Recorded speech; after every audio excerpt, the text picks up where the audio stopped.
சொல்லுவோம். ஏசாயா எழுதின தீர்க்கதரிசன புஸ்தகம் 52ஆம் அதிகாரம் 1வது வசனம்.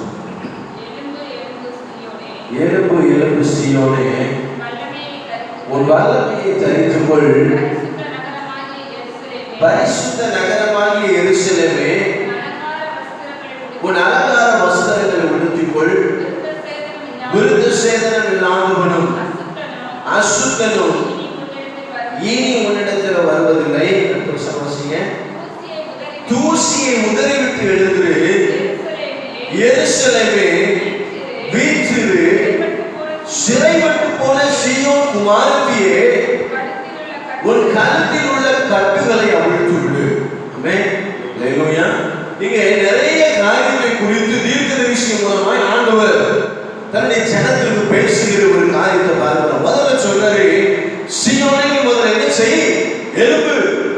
சீயோன் என்று சொல்றது தேவனுடைய வடிவமான ஸ்தானம் என்று சொல்லப்பட்டிருக்கிறது.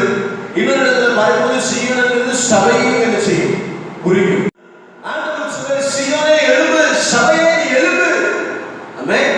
இன்னைக்கு நிறைய சபைகள் எழும்ப வேண்டிய ஒரு காலகட்டத்தில் நம்ம இருக்கிறோம். சபைகளுக்குள்ள ஒரு அசதியான தன்மையும், சபைகளுக்குள்ளே தேவனை பிரியப்படுத்த முடியாத ஒரு காரியம் பெருகினபடியினாலதான் தேவனுடைய கோபாக்கனை நாளில் நம்ம இருக்கிறோம். ஆமென். சுத்திகரிக்கப்பட வேண்டிய இடம் சபை. ஜனத்தை பரிசுத்தம் உள்ளதற்கும் பரிசுத்தம் இல்லாததற்கும், தீட்டு உள்ளதற்கும் தீட்டு இல்லாததற்கும் வித்தியாசமே உண்டு பண்ணுகிற இடம் சபை. அந்த சபை இன்னைக்கு அதை சரியா செய்யல. ஆமென். அல்லேலூயா. தேவனுக்கு ஏற்ற நல்ல கோதுமை மணிகளை பிரித்து எடுக்க வேண்டிய சபை இன்னைக்கு அநேக திருச்சபைகளிலே கலைகளை சத்துரு விதைக்கிறது மாத்திரமல்ல, ஊழியர்களை தன்னுடைய பங்காகவும் பயன்படுத்திக் கொண்டிருக்கிறார். ஆமென். அல்லேலூயா. ஆண்டவர் வேதனையோடு சொன்னார், எழும்பு சபையே எழும்பு, உன் வல்லமை என்ன செய்து கொள், தரித்துக்கொள். ஆதி அப்போஸ்தலர் காலங்களில் சபைகள் தீப்பொறியா இருந்துச்சு, வல்லமையோட இருந்துச்சு. ஆமென். அல்லேலூயா. தேவ பிள்ளைகள், தேவ ஊழியர்கள் அதே அபிஷேகத்தோட வல்லமையோடு இருந்தாங்க. ஆனா இன்னைக்கு அப்படிப்பட்ட அபிஷேகத்தோட அதே வல்லமையோடு கூட ஊழியம் செய்யறவங்க ரொம்ப குறைவு. ஆமென். அல்லேலூயா. வேலுக்குள்ள உட்கார்ந்து இருக்கிறாரு. முதல்ல ஒருத்தர் வராங்க, ஐயா என் இடத்துல வித்து நான் ஊழியத்துக்காக என்ன செஞ்சிருக்கிறேன் கொண்டு வரேன். அவர் கேட்கல, உங்களுக்கு தான் வித்தியா? அவங்களுக்கு தான். ஆண்டவரோடு உங்களுக்கு என்ன செய்ய ஆரம்பிச்ச, பொய் சொல்றேன். ஆமே அப்படி ஜீவன் போகுது. ஒரு இடத்துல ஒரு மனைவி வர்ற, அதுக்கும் அதே இதுதான். ஆமே சபை தெளிவான தரிசனம் உள்ளதாக இருக்கும். ஆமே அல்லேலூயா. சபையை நடத்துகிற மேய்ப்பர்கள் தெளிவான தரிசனம் உள்ளவர்களாக இருக்கணும். காலத்தன்று ராஜேந்திரன் ஐயா அவர் சொல்லுவார், அடிக்கடி சொல்வாரு, கேட்ல இருந்து ஒருத்தர் உள்ள வரும்போது நான் 8 கோணத்துல சிந்திப்பேன். ஆமென். அல்லேலூயா. அவன் எதுக்கு வரான், இடத்துக்கு வரான், 8 கோணத்துல நான் சிந்திப்பேன், 8 கோணத்துல நான் பார்ப்பேன். ஏன்னா ஊழியர்களும் சபையும் அப்படிப்பட்ட ஒரு விழிப்புணர்வாக இருந்தால்தான் இனி வருகிற காலங்களில் உபத்திரவத்திற்கு சபையும் விசுவாசிகளும் தப்புவிக்கப்பட முடியும். ஆமென். அல்லேலூயா. அவர் சொல்ற சபையை எழும்பு. எப்படி எழும்ப சொல்றாரு, உன் பரிசுத்த நகரமாகிய எருசலேமே உனக்கு கொடுக்கப்பட்ட ரட்சிப்பின் அலங்கார வஸ்திரங்களை உடுத்திக்கொள். ஆமென். அல்லேலூயா. இன்னைக்கு சபைக்கு எப்படி வேணாலும் வரலாம், எப்படி வேணாலும் தேவனை ஆராதிக்கிற காலகட்டத்தில் இன்னைக்கு வாழ்ந்துட்டு இருக்கிறோம். அல்லேலூயா. தெளிவா பைபிள் ஆண்டவர் சில காரியங்களை கற்றுக் கொடுத்துருக்காரு. என்ன காரியம், பெண்களின் வஸ்திரத்தை ஆண்கள் என்ன செய்யக்கூடாது, தரிக்கக்கூடாது. ஆண்களின் வஸ்திரத்தை பெண்கள் தரிக்கக்கூடாது. நிறைய உபதேசத்தை ஆண்கள் கற்றுக் கொடுத்துருக்காரு. இன்னைக்கு வளர்ந்த திருச்சபைகள் அதெல்லாம் கிடையாது. நீ எப்படி வேணாலும் என்ன செய்யலாம், ட்ரௌசரை போட்டு சர்ச்சைக்கு வரவனும் இருக்கிறான். அல்லேலூயா. சபைன்னு சொன்ன சபைக்கு ஒரு ஒழுங்கு என்ன செய்யுது, இருக்குது. தேவனை ஆராதிக்கிற ஸ்தலத்துக்கு ஒரு ஒழுங்கு இருக்குது. அந்த ஒழுங்கின் கிரமத்தின்படி சபை என்ன செய்யணும். ஆண்டவர் சொல்றாரு, உனக்கு கொடுக்கப்பட்டிருக்கிற ரட்சிப்பின் அலங்கார வஸ்திரத்தை என்ன செய்து கொள், உடுத்திக்கொள். ஆமென். அல்லேலூயா. அவர் சொல்றாரு, நீ எழுப்பிட்டேன்னா, நீ அலங்கார வஸ்திரத்தை உடுத்திட்டேன்னா விருத்த சேதனம் இல்லாமலும் அசுத்தமும் சபைக்கு என்ன செய்ய முடியாது, வர முடியாது. சபை சீர்குலைந்து போகிறதுக்கு காரணம், சபைகள் உடைக்கப்படுவதற்கு காரணம், சபை சரியாய் தேவனுக்கு பயப்படுகிற பக்தி வழியில எழுவாததுதான். ஆமென். ஹல்லேலூயா, ஹல்லேலூயா. இன்னைக்கு ஆண்டவர் சமூகத்துல ஒப்பு கொடுக்கணும். நம்ம எல்லாமே நிதானிக்கக்கூடிய ஒரு காலங்கள் இது. நான் இன்னைக்கு எப்படி இருக்கிறேன், சரியா இருக்கிறேனா? ஆமென். அடுத்து சொல்றாரு, என்ன செய், தூசியை உதறிட்டு என்ன செய், எழுதுரு. ஆமென். இன்னைக்கு நம்மளை சுற்றி நிறைய தூசி என்ன செய்யுது இருக்குது. தேவனுக்கு பிரியமில்லாத காரியம் நிறைய இருக்குது, தேவன் விரும்பாத காரியம் நிறைய இருக்குது. எல்லாவற்றையும் உதறி போட்டு ஆண்டவர் சமூகத்துல எழும்புவதற்கு நீங்கள் ஆயத்தமா இருந்தா தான் கர்த்தர் உங்களை என்னைய விடுவிக்க முடியும். ஆமென். அல்லேலூயா, அல்லேலூயா. அவர் சொல்றாரு, சிறைப்பட்டு போன சீயோன் குமாரத்தியே. ஆமென். இன்னைக்கு நிறைய சபை, நிறைய தசமமாக கொடுக்கிற, நிறைய காணிக்கை கொடுக்கிற விசுவாசிகிட்ட சிறைப்பட்டு கிடக்குது. ஆமென். அல்லேலூயா. ஆண்டவர் சொல்றாரு, சிறைப்பட்டு போன சீயோன் குமாரத்தியே, உன் கழுத்தில் உள்ள கட்டுகளை நினைச்சை அவிழ்த்து விடு. ஐயோ, இந்த சகோதரன் நிறைய தசமமாக கொடுக்கிறாரு, இவங்க நிறைய காணிக்கை கொடுக்கிறாங்களே, இவங்க தவறுகளை சுட்டி கட்டிட்டு சபையை விட்டு போயிடுவாங்களே. அல்லேலூயா. ஆமென். இன்னைக்கு ஆண்டவர் சொல்ற, சிறைப்பட்டு கிடக்கிற சீயோன் குமாரத்தி, உன் கழுத்தில் உள்ள கட்டை அவரு. ஆமென். இப்ப இந்த இத்தனை நாள் லாக்டவுன் பீரியட்ஸ்ல உட்கார்ந்து யார் போஷிக்கிறா சபையை? ஆமென். கர்த்தர் தான் போஷிச்சுட்டு இருக்கிறாரு, கர்த்தர் தான் வழி நடத்திட்டு இருக்கிறாரு. ஆமென். அல்லேலூயா. அப்போ சபை அந்நிய முகத்துல கட்டப்பட்டிருக்க கூடாது, தூசிகள் கூட கட்டப்பட்டிருக்க கூடாது. சபை விடுவிக்கப்பட்ட ஒரு சபையா இருக்கணும், விடுதலை உள்ள சபையா இருக்கணும். ஆமென். 120 பேர் கூடியிருக்கிற மாடி அசைக்கிறதுக்கு காரணம் அங்க விடுதலை இருந்துச்சு. அந்த சபையை யாரும் என்ன செய்யல, கட்டி வைக்கல. ஆமென். நிறைய பேர் கட்டுகிறதுக்கு அப்போஸ்தலரிடத்துல போய் என்ன செய்றாங்க, எல்லாமே கேட்டு பார்த்தா ஒருத்தர் போய் கேட்கறாங்கப்பா, உனக்குள்ள இருக்கிற அபிஷேகத்தை எனக்கு தரணும்னா நான் உனக்கு எவ்வளவு பணம் தரணும்? ஆமென். அவர் சொல்றாரு, கூலா சொல்றாரு, உன் பணம் உன்னோடு கூட நாசமா போகக்கூடாது. அல்லேலூயா. சபையோ, சபை உபதேசங்களையோ ஒரு விலைக்கு வாங்குவதற்கு அதிகாரம் கொடுக்கப்படவில்லை. ஏன்னா இது கர்த்தரிடத்திலிருந்து நேரடியாக வார்த்தையை பெற்று கொடுக்கப்பட்டிருக்கிற ஒரு இடம். ஆமென். அல்லேலூயா, அல்லேலூயா. இன்னைக்கு நிறைய திருச்சபைகள் இப்படி விலை பேசப்பட்டு கிடக்குது, நிறைய திருச்சபைகள் இன்னைக்கு விழுந்து கிடக்கிறது. கர்த்தர் விரும்புகிற காரியம் பணத்திற்காக, பொருளுக்காக உபதேசத்தை எக்காரணமும் நினைச்சிருக்கூடாது, விட்டுறக்கூடாது. கர்த்தர் எதை கண்டிக்க சொல்றாரு அதை சபையில கண்டிக்கணும். அதான் எழும்பு, அலங்கார வஸ்திரத்தை என்ன செய்து கொள், விடுத்துக்கொள். ஆமென். சபை எழுப்பினாத்தான் ஆசீர்வதிக்கப்பட முடியும். எதற்காக சபை எழுப்பணுமாமா? எதற்காக விசுவாசிகள் எழுப்பணும்? எதற்காக ஊழியர்கள் எழுப்பணும்? வேதம் தெளிவாய் சொல்லுகிறது. என்னாகமத்தின் புஸ்தகம் 9ஆம் அதிகாரம் 20ஆம் வசனத்திலிருந்து வாசித்து பார்ப்பீங்கன்னு சொன்னா, என்னாகமத்தின் புஸ்தகம் 9ஆம் அதிகாரம் 20ஆம் வசனத்திலிருந்து வாசிங்க. மேகம் சில நாள் மாத்திரம் வாசஸ்தலத்தின் மேல் தங்கி இருக்கும் போது கர்த்தருடைய கட்டளையின்படியே பாளையம் இறங்கி இருந்து கர்த்தருடைய கட்டளையின்படியே பிரயாணப்படுவார்கள்.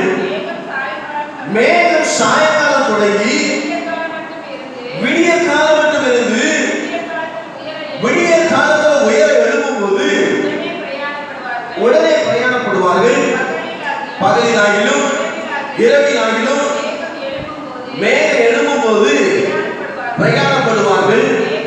மேகமானது 2 நாளாவது, 1 மாதமாவது, 1 வருஷமாவது வாசஸ்தலத்தின் மேல் தங்கி இருக்கும் போது இஸ்ரவேல் புத்திரர் பிரயாணம் இல்லாமல் பாளையம் இறங்கி இருப்பார்கள். அது உயர எழும்பும் போதோ பிரயாணப்படுவார்கள். அல்லேலூயா. ஒரு சபை, ஒரு விசுவாசி, ஒரு ஊழியன் தேவனுடைய திட்டம் எப்படி சரியாய் அறிந்திருக்கணும். ஆமென். அல்லேலூயா. அடுத்த மூமென்ட் கர்த்தர் என்ன செய்ய போகிறார் அப்படிங்கறத குறித்து தெரிந்த ஒரு அறிவு ஒவ்வொருவருக்கும் என்ன செய்யணும்? சபையை குறித்து, விசுவாசியை குறித்து தெளிவான ஒரு அறிவு என்ன செய்யணும்? இருக்கணும். அல்லேலூயா. இஸ்ரவேல் சட்டத்துக்கு ஆண்டவர் சொல்லிட்டாரு, ஆசீர்வதிப்பு கூடாரத்தின் மேல மேகம் என்ன தங்கி இருக்கும். இந்த மேகம் எப்ப எழும்புதோ அப்பதான் நீ என்ன செய்யணும்? பிரயாணப்பட்டு போகணும். ஆமென். அது சொல்றது சில நேரம் ஒரு நாளாவது அல்லது ஒரு மாதமாவது அல்லது வருஷமாவது என்ன செய்யணுமா இருக்கும். அது இருக்கிற வரைக்கும் என்ன செய்யக்கூடாது? எந்திரிக்க கூடாது. அல்லேலூயா. ஆமென். தேவ பிள்ளைகளா இருக்கிற நம்ம எந்த காரியமா இருக்கட்டும் ஜெபத்துல வைங்க. ஆண்டவரை கேளுங்க, ஆண்டவரே இது உங்களுக்கு பிரியமானதானா? இதை நான் செய்யலாமா, இதை செய்யக்கூடாதா? ஆமென். அல்லேலூயா. மேகம் எழுப்புகிற வரைக்கும், அதாவது தேவ சமூகத்திலிருந்து உத்தரவு வர்ற வரைக்கும் எந்த காரியத்தையும் அவசரப்பட்டு முடிவு எடுக்கக்கூடாது. அல்லேலூயா. எடுத்த நோக்கம் பேசுறது நல்ல கருத்து நம்மளை அழைத்திருக்கிறது. கொடுக்கப்பட்டிருக்கிற ரட்சிப்பு விளையாடப்பட்டது, கொடுக்கப்பட்டிருக்கிற அபிஷேகம் அழைப்புகள் விளையாடப்பட்டது. ஆமென். அல்லேலூயா. நம்ம ரட்சிக்கிற ஊழியக்காரர்களுக்கு மட்டும்தான் ஆண்டவர் அழைப்பு கொடுத்திருக்கிறார். இல்ல, ரட்சிக்கப்பட்ட ஒவ்வொரு தேவ பிள்ளைக்கும் கர்த்தர் அழைப்பு கொடுத்திருக்கிறார். ஆமென். அவர் சொல்றார், ஒரு தாயின் கர்ப்பத்தில் உருவாகும் முன்னமே உன்னை பெயருக்கு என்ன செய்தேன்? அழைத்தேன். அல்லேலூயா. ஆகவே தேவ சமூகத்தில் தெளிவுள்ளவர்களா இருக்கணும். தேவ சமூகத்தில் தெளிவான திட்டத்தை பெற்றிருக்கணும். என் சபையை குறித்து, என் குடும்பத்தை குறித்து, என் ஊழியத்தை குறித்து, என் தனிப்பட்ட வேலையை குறித்து ஒரு தெளிவான திட்டம் ஒவ்வொருவருக்கும் இருக்கணும். பிளான் இல்லாதபடி இதை செய்யக்கூடாது, இருக்கக்கூடாது.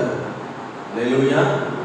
பெருமன்சை அழகா பாடுறாரு, திட்டங்களை தருபவரும் நீதானையா, செயல்படுத்தி மகிழ்பவரும் நீதானையா. ஆமென். அல்லேலூயா. பிளான்ஸ் முதல்ல நீங்க ஒரு பிளானை கிரியேட் பண்ணுங்க.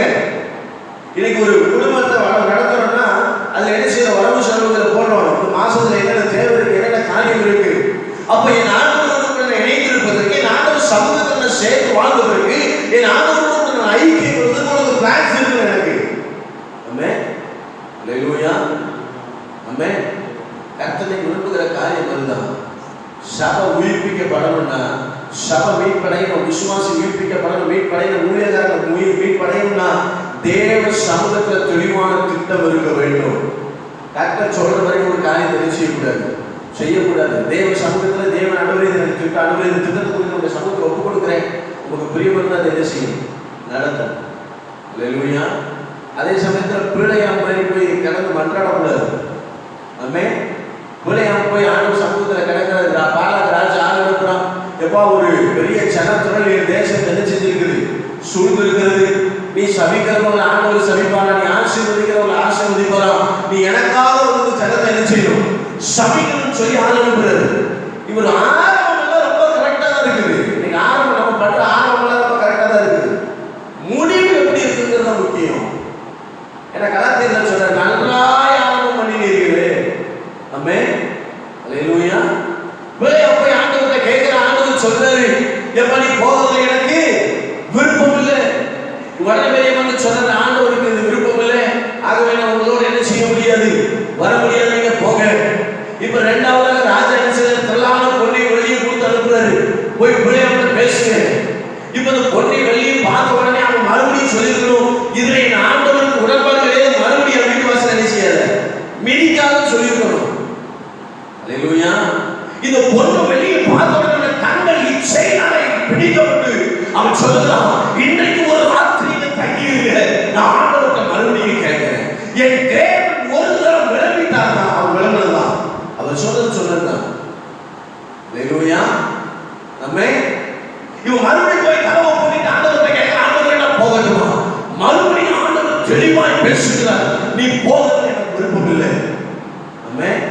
இப்ப மூன்றாவது முறையை ராஜா என்ன செய்யறாரு, என் நாட்டில் பாதி நான் பிள்ளையாம என்ன செய்கிறேன் தரேன். ஆமென். ஆசை ஆட்டப்பட்டுச்சு. ஆமென். அல்லேலூயா. ஆண்டவர் சமூகத்தில் கேட்கிற, ஆண்டவரே நாட்டில் பாதியவே தரங்கிறார், நீர் எனக்கு இறங்கக்கூடாதா, நீர் எவ்வளோ பேசக்கூடாது. கட்டாயம் சண்டை போட்டுருப்பாருன்னு நினைக்கிறேன். ஜபத்தில் சண்டை போட்டுருப்பாரு. நான் உமக்காக இவ்வளோ பக்தி வைராக்கியமா இருந்தேன், நான் இப்படி சொல்லிக்கிறேனே அப்படி சொல்லிக்கிறேனே, உமக்கு இறக்கவே இல்லையா, அது இல்லையா, இதை கட்டாயம் சண்டை போட்டுருப்பாரு. இவருடைய அல்லாத தாங்காம ஆண்டவர் சொல்லிட்டாரு, சரி போ, ஆனா நான் சொல்றத மட்டும் தான் செய்யணும். அப்படி பெர்மிஷன் கொடுத்தாலும் கர்த்தருக்கு தெரியணும், நிச்சயம் வாக்கு தவறும்.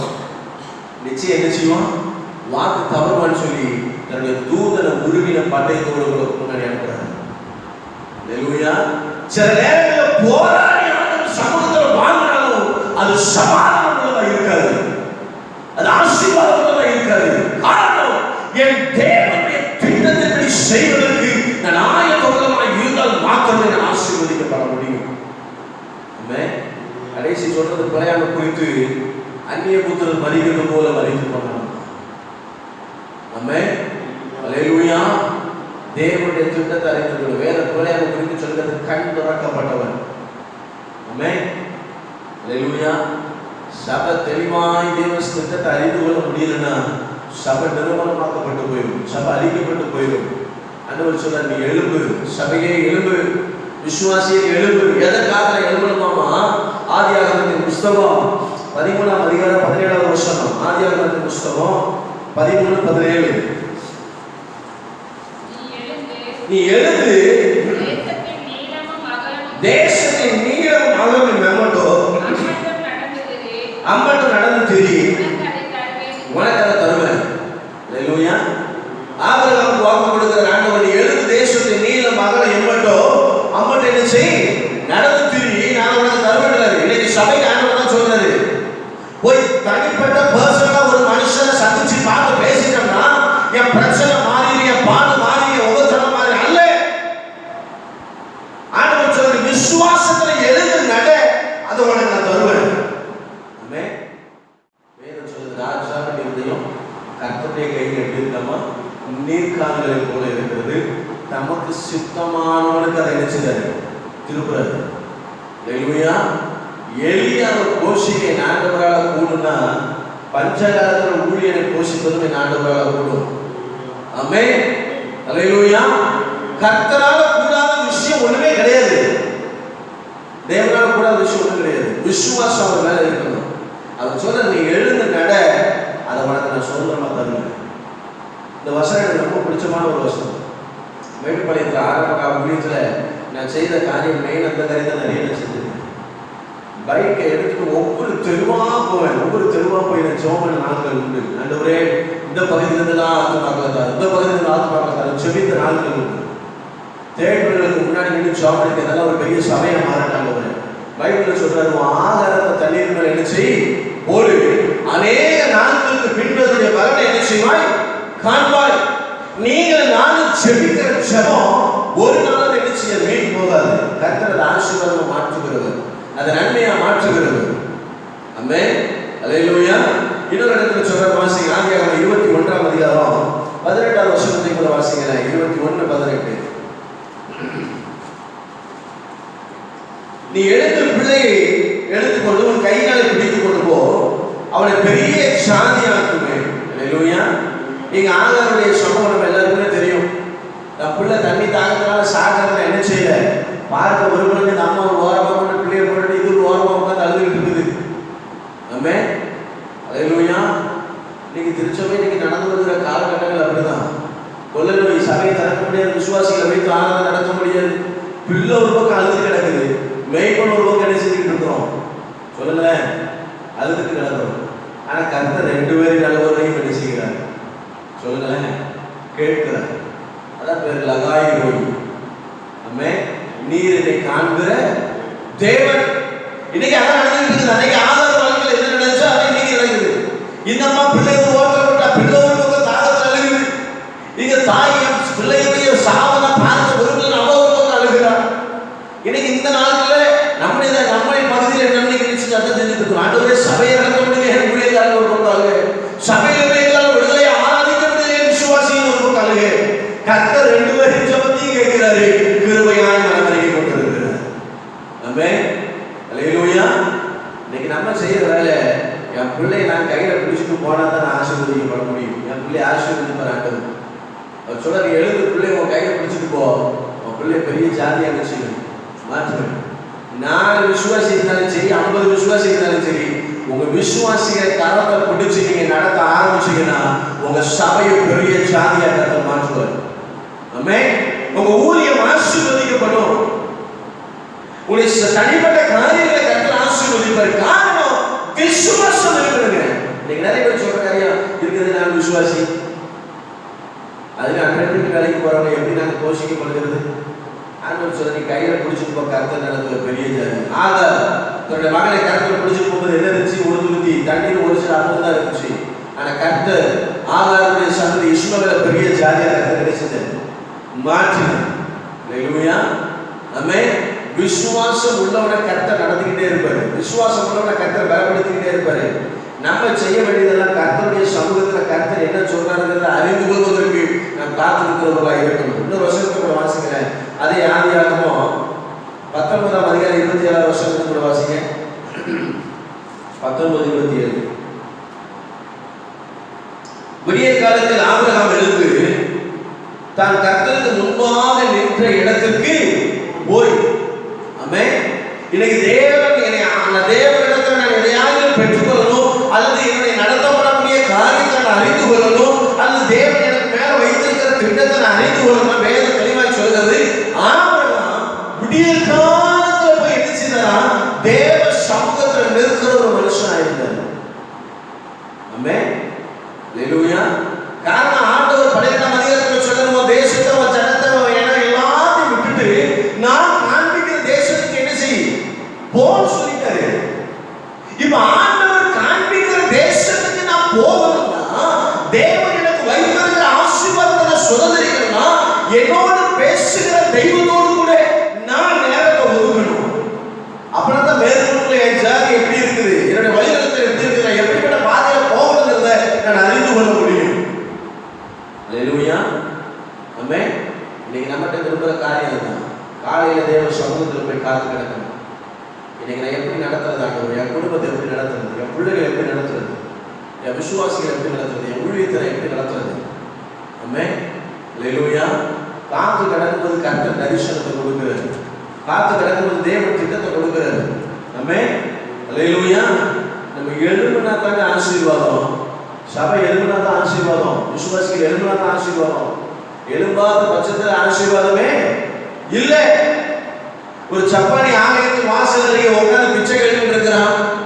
பேதுரு யோவானும் சபைக்கு வருகிறார்கள். இவ கேட்கிற, ஐயா ஏதாவது எனக்கு என்ன செய்ய தர்மம் பண்ணுங்க. அப்ப இவர் சொல்றாரு, நீ என்னை உற்று பாரு. அவர் உற்று பாருன்னு சொல்லும்போது கூட அந்த சப்பானியின் நோக்கம் என்னன்னா, எதையாவது பெருசா எனக்கு என்ன செய்ய போகுது, கிடைக்க போகுது, ஏதோ எனக்கு தர போகிறாங்க. ஆனா அவர் சொல்றாரு, நாங்கள் ஆராதிக்கிற இயேசுவின் நாமத்தில் நீ எழுதி என்ன செய் நட. வேதம் சொல்கிறது, அவன் முட்டுகள் அந்த கரைகள் எல்லாம் என்ன செய்தான் பலன் கொண்டது. ஆமென், அல்லேலூயா. ஆண்டவர் உங்களுக்கு கொண்டு என்ன கொண்டு பெருசா செய்யணும்னு ஆசைப்படுறாரு. ஆனா அதற்கு நான் தேவ சமூகத்தில் போய் காத்து கிடக்கணும். ஆமென், தேவ சமூகத்தில் அமர்ந்திருக்கணும். வேதத்துல பார்க்கிறோம். 1 சாமுவேல் புஸ்தகம் 17:23 வாசிக்கிறேன். 1 சாமுவேல் 17:23.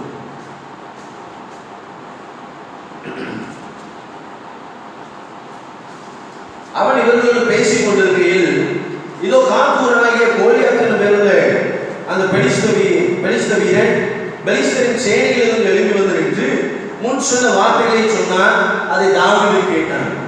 இன்னைக்கு நம்ம எழும்பலன்னா சபையில நம்ம ஜெபத்தோடு கூட தெய்வ பலத்தோடு கூட விசுவாசிகளும் ஊழியக்காரர்களும் சபையில எழும்பலன்னா சபைக்குள்ள பெலிஸ்தன் என்ன செய்வான்? எழும்புவான்.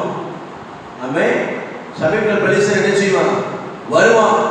வேதனை உண்டாக்குகிற வார்த்தை வரும், மனமளிக்க உண்டுபடுகிற வார்த்தை வரும், நஷ்டங்களை உண்டுபடுகிற காரியங்கள் நிகழும். காரணம், நான் எழுதல. பெலிஸ்தர் வந்து நின்று தேவனுடைய நாமத்தை தூசிக்கிறான். இஸ்ரவேல் ஜனங்கள் மலைக்கு பின்னாடி ஒழுங்கு கிடக்குது. ஒருவனாக யுத்தம் பண்றதுக்கு ஒருத்தருக்கு தைரியமே இல்லை.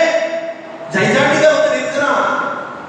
அப்ப இந்த வார்த்தைகளை தாவீது கேட்ட உடனே உள்ள உண்மையாய் தேவனை ஆராதிக்கிறபடினாலே, தேவனுடைய திட்டத்தை அவன் அறிந்திருந்தபடினாலே, தேவ சமூகத்தில் அவன் காத்துக்கிறபடினாலே அவனுக்கு இருந்த அபிஷேகம் தாவீது சும்மா விடல. அந்த அபிஷேகம் அவனுக்கு பலமே எழும்ப ஆரம்பிச்ச உடனே அவர் பெலிஸ்தருக்கு விரோதமாக போய் நிற்கிறார். ஆமென், அல்லேலூயா. வாசிங்க பாருங்க. அதே 17 48 49 சொல்லுகிறது இப்படியாக. அப்பொழுது அந்த பெலிஸ்தர் எழுப்பி தாவீதுக்கு எதிராக கட்டி வருகையில் தாவீது தீவிரமாக இந்த சேனைக்கும் அந்த பெலிஸ்தருக்கும் எதிராக ஓடி தன் கையை அடப்பத்தில் பெலிஸ்தனுடைய நெற்றியில் பட எறிந்தான். அந்த கல் அவன் நெற்றியில் பதிந்து கொண்டிருந்தான். அவன் தரையில முகமுப்புற என்ன செஞ்சான்? விழுந்தான். அல்லேலூயா. இதுல முன்னாடி நடந்த சம்பவம் எல்லாம் நமக்கு தெரியும். இவங்க போறாங்க, 2 பேருக்கு இடையில ஒரு கான்வர்சேஷன் நடக்குது. இவன் சொல்றான், கோலோட கப்போட நீ வரதுக்கு நான் ஏன் கேட்கிறான்? வா, அவனை பிச்சு என்ன செய்யறேன்? ஆகாயத்து பறவைகளுக்கு உணவா நான் போட்டுறேன். அப்ப இவர் சொல்றாரு, நீ நிந்தித்த இஸ்ரவேலின் சேனைகளுடைய தேவனுடைய நாமத்துல நான் என்ன செய்யறேன்? வரேன். அல்லேலூயா. ஆமென். நீங்க எழுப்பிட்டீங்கன்னா சத்துருவை கர்த்தர் கையில ஒப்பு கொடுத்துருவாரு. சபையை நிர்மலமாக்குகிறேன், குடும்பங்களை நிர்மலமாக்குகிறேன், அரண்களை நிர்மலமாக்குகிறேன், ஆசீர்வாதத்தை நிர்மலமாக்குகிற சத்துருவை கர்த்தர் கையில ஒப்பு கொடுத்துருவாரு. நீங்க எழுப்பாத வரைக்கும் தேவன் உங்களுக்கு ஜெயத்தை கொடுக்க முடியாது. ஒருத்தனாயிரம் போல. ஆனா தாவீது தனக்கு அபிஷேகத்தோடு கூட தைரியமா இந்த பெலிஸ்தனுக்கு முன்னாடி போகிறதுக்கு ஆசைப்படுறாரு. சவுல் இந்த செய்தியை கேட்ட உடனே சவுல்கிட்ட தாவீதை கூப்பிட்டு போறாங்க. அவர் மேலே கீழே தாவீதை பார்க்கறாரு. எப்ப ஆள் அழகா செகச்சவையில இருக்கிற, நீ போகாதப்பான்னு சொல்லி பார்த்தாரு. இல்ல, நான் ஏற்கனவே ஒரு சிங்கத்தையும் ஒரு கரடியை இது செஞ்சிருக்கிறேன். கொன்று மட்டும் இவனும் அவனை பார்த்தா ஒருத்தனா இருப்பான். அல்லேலூயா. விசுவாசம் பாருங்க. தாவீது அவனை சவுல் பார்க்கறாரு. சரி, தன்னுடைய வஸ்திரங்களெல்லாம் எடுத்து தாவீது கொடுத்துறாரு. இவன் போட்டு நடக்கிறாங்க, நடக்க கூட என்ன செய்யல முடியல. தாவீது சொல்றாரு, ஐயா எனக்கு இதை போட்டு பழக்கம் இல்லை. தான் கொடுத்திருந்த அதே வஸ்திரம், தனக்கிட்ட இருந்த அதே ஆயுதம் அதோடு கூட போகாது. என்னைக்குமே ஊழியக்காரங்க ஜெபத்துல, ஊழியக்காரங்க பலத்துல கடைசி வரைக்கும் கோலியோன்னு நினைச்ச முடியாது. உங்க ஜெபம், உங்க தனிப்பட்ட தேவன் மேல இருக்கிற பக்தி, விசுவாசம், உங்க அபிஷேகம் உங்களை கடைசி வரைக்கும் தப்பிக்கும். ஆமென். எனக்காக அந்த ஊழியக்காரர் ஜெபம் பண்றாரு, இந்த ஊழியக்காரர் ஜெபம் பண்றாரு, எனக்கு எல்லாம் சரியா போயிருந்து கடவுள்கிட்ட இருந்தா உங்களை மாதிரி ஏமாறி வரையாது. ஆமென். அல்லேலூயா. அவன் ஜெபத்தை அவனவன தப்பு வைக்கும்.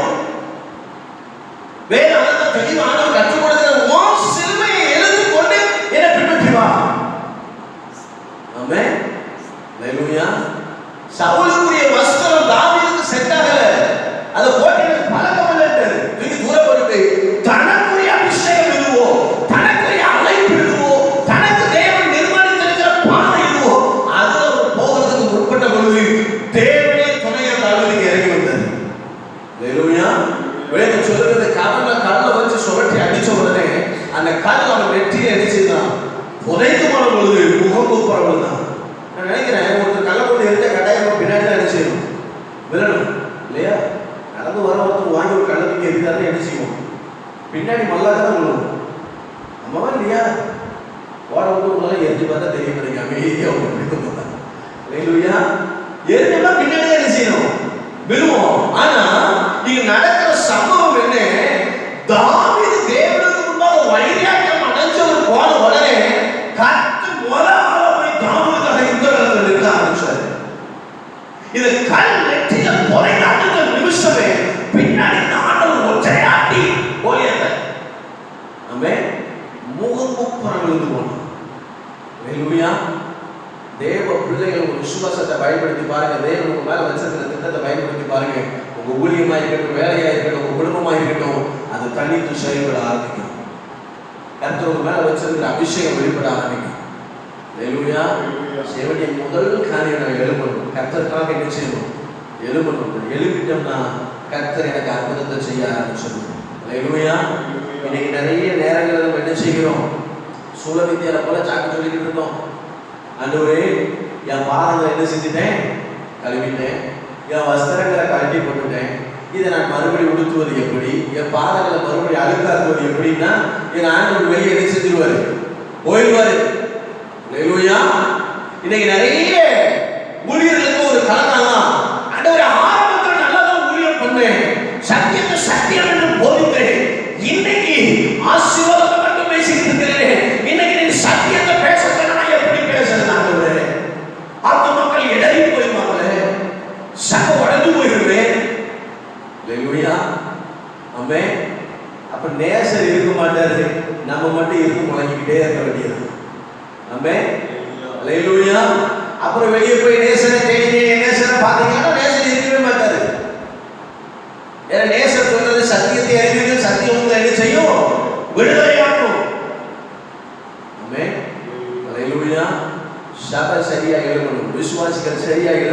காலகட்டம் நம்மளை நம்மை புதுப்பித்துக் கொண்டு தேவ சமூகத்தில் நம்ம உணர்த்தக்கூடிய ஒரு நேரம். அல்லேலூயா. கர்த்தருடைய சமூகம் ரொம்ப கவனம் உள்ளதுங்க. அதை சரியாக நம்ம இருப்போம்னு சொன்னா கர்த்தர் நம்மளை என்ன செய்கிறவர்? ஆசீர்வதிக்கிறவர். கர்த்தர் நிறைய காரியத்தை உங்களை கொண்டு என்ன கொண்டு செய்யணும்னு நினைக்கிறார்.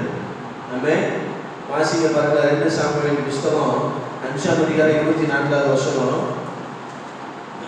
2 சாமுவேல் 5:24. முசுக்கட்டை செடிகளின் நுனிகளிலே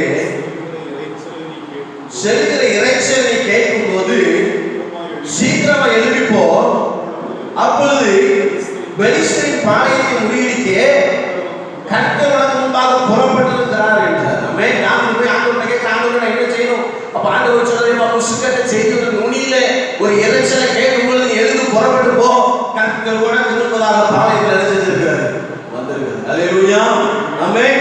தேவனுடைய சித்தத்தை அறிந்தால் மாத்திரம்தான் சபையை ஜெயமுள்ள சபையை நடத்த முடியும். தேவனுடைய சத்தத்தை தெளிவா அறிந்தால் தான் சபை ஜெயமுள்ள சபையா இருக்கும். சபை ஒரு விடுதலையுள்ள சபையை மாறும். இல்லைன்னு சொன்னா சபையின் சட்டக்கடை போலாம், சப்பள சடமா வியாபாரம் மாதிரி என்ன செஞ்சு போயிடும். அல்லேலூயா. நிதானமாய் பகுத்து அறிந்து சரியாய் காரியங்களை செய்கிறவர்களாக இருக்க வேண்டும். ஆமென். அப்படி செய்யணும்னா தான் கர்த்தர் நம்ம என்ன செய்வார்? ஆசீர்வதிப்பார். அப்படி செஞ்சாதான் தேவ சமூகத்தில் ஆசீர்வாதத்தை பெற முடியும், நன்மையை பெற முடியும். வாசிங்க ஏசாயா 58:8 வாசிங்க. முடிக்க விரும்புகிறேன். ஏசாயா 58:8. அப்பொழுது விடியற்கால வெளுப்பை போல ஒரு வெளிச்சம் எழும்பி ஒரு சுகவாழ்வு சீக்கிரத்தில் துளிர்த்து ஒரு நீதி உனக்கு முன்னாலே செல்லும், கர்த்தருடைய மகிமை உன்னை பின்னால காக்கும். சபை எழுத ஆரம்பிச்சுன்னா, விசுவாசிகள் எழுத ஆரம்பிச்சுட்டா கர்த்தர் சொல்றாரு, உன் விடியற்கால வெளுப்பை போல வெளிச்சம் என்ன செய்யும்? எழும்பும். எழுப்பினதற்கு பின்பதாக உன் சுகவாழ்வு சீக்கிரத்தில் துளிர்த்து உன் நீதி உனக்கு முன்னால செல்லும், கர்த்தருடைய மகிமை உன்னை பின்னால காக்கும். ஆமென். அல்லேலூயா. எழுப்பி பாருங்க, கர்த்தர் உங்க குடும்பத்துல இதே ஆசீர்வாதம் தருவார். இந்த கிருபையை உங்களுக்கு நேசிவார் தருகிறவராக. ஏசாயா 40:31 சொல்றாரு. ஏசாயா 40:31 வாசிக்கும் பொழுது, கர்த்தருக்கு காத்திருக்கிறவர்களோ புதுபலன் அடைந்து கழுகுகளை போல சட்டைகளை அடித்து எழுதுவார்கள், அவர்கள் ஓடினாலும் நிலைப்படையார்கள், நடந்தாலும் சோர்ந்து போவார்கள். ஆமென். அல்லேலூயா. கர்த்தருடைய கிருபை உங்க மேல இறங்கும் போது, அவருடைய தரிசனம் அவருடைய திட்டம் மேல இறங்கும் போது உங்க வாழ்க்கை ஆசீர்வதிக்கப்பட்ட வாழ்க்கையா மாறும். ஆமென். எழுப்புங்க, கர்த்தருக்காக எழுப்புங்க. கர்த்தர் உங்க வாழ்க்கையை ஆசீர்வதிக்கும்படி அவர் உங்களுக்காக எழுப்புவார்.